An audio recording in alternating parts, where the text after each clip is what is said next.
How goes it all? Welcome back to Patterson Properties. Hope you guys are having a great day.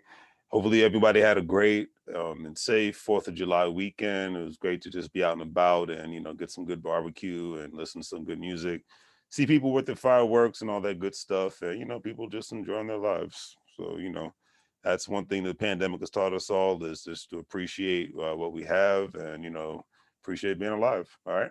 Anyways, today's subject matter will be talking about some specific contingencies to go over when it boils down to purchasing occupied rental properties because a lot of people still with the moratorium, the eviction moratorium, a lot of people will be purchasing properties that already have tenants in them, and the rules. There's rules and regulations that may change or that are different, especially depending on the state or the county or the city that you're in. So I'm just going to go over some contingency plans that I read about today, and we'll go from there. All right. Before I go forward, Patterson All Properties is all about buying tax sale and tax lien properties and selling them to investors and helping out distressed property and homeowners in any specific situation that they may be in. If we can't get your property sold, we may be able to link up with one of our other wholesalers to do a joint venture, and we are able to sell your property all at the same time, right?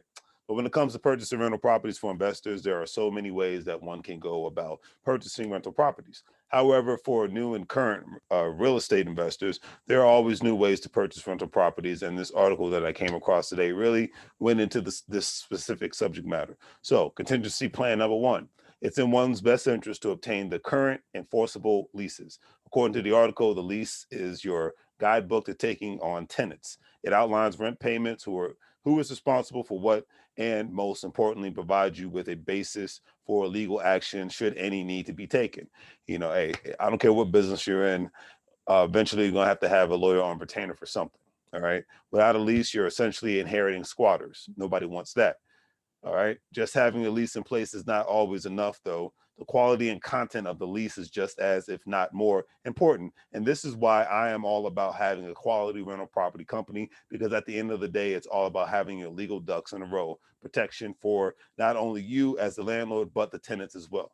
Number two, current tenant ledger. The tenant ledger shows a history of the tenant's rent payments and will show you if they pay on time, if they are current, etc. In this case, family, even if you are renting to a family members, friends, etc. Even I don't recommend it, but that's just me. It's in one's best interest to always, always, always verify income before any sort of level of trust can even come into play. Number three, prorated rent and security deposit transfer. The article stated that tenant security deposits are not transferred at closing, which puts buyers in a very, very difficult situation.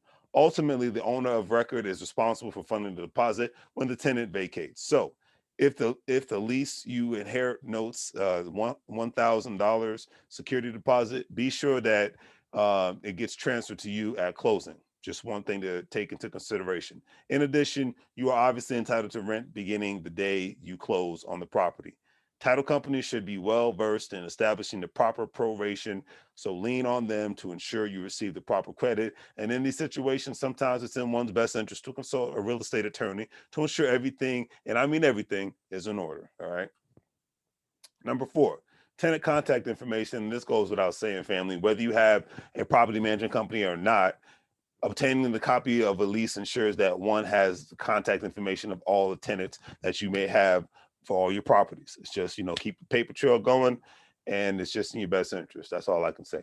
Number five, and this is obviously, this goes without saying, have the keys to the property. You know, it's just in your best interest to have a copy of the keys to the property, just in case there's obviously just in case there's an issue with the property management company, and you just go forward from there. And last but definitely not least, always have, which is number six, always have tenant documentation. The article stated that all of the tenant documentation falls into this specific category: the application of all tenants, a move-in condition report or video, any renewal walkthrough documentation, all notes regarding tenant correspondence. And these are just little ditties that I went over today, and I figure I was reading over today, and I'm just like, hey, just to keep, even if you're a seasoned investor or you're new, it's always just nice to keep abreast of what's happening in this world, especially in the real estate world, and with moratoriums ending, and with a lot of landlords either going to be selling off their properties because they're tired landlords, or a lot of people unfortunately getting kicked out of their property because people can't live in a property and not pay for rent forever. So, and I know it's still hard for a lot of people. I'm not trying to be the boogeyman in the room, but hey, we all have to pay our bills. We have to be as responsible as possible. The world is opening up, and jobs are coming back in a sense. Probably not as many as we saw in 2019, but there are certain jobs that are coming back. The world has shifted, and we just have to be able to go from there, right? So do the great thing for your things, family. Like, share, and subscribe. And as I always say, make money moves, or you're gonna live broke like a fool. Take care, family.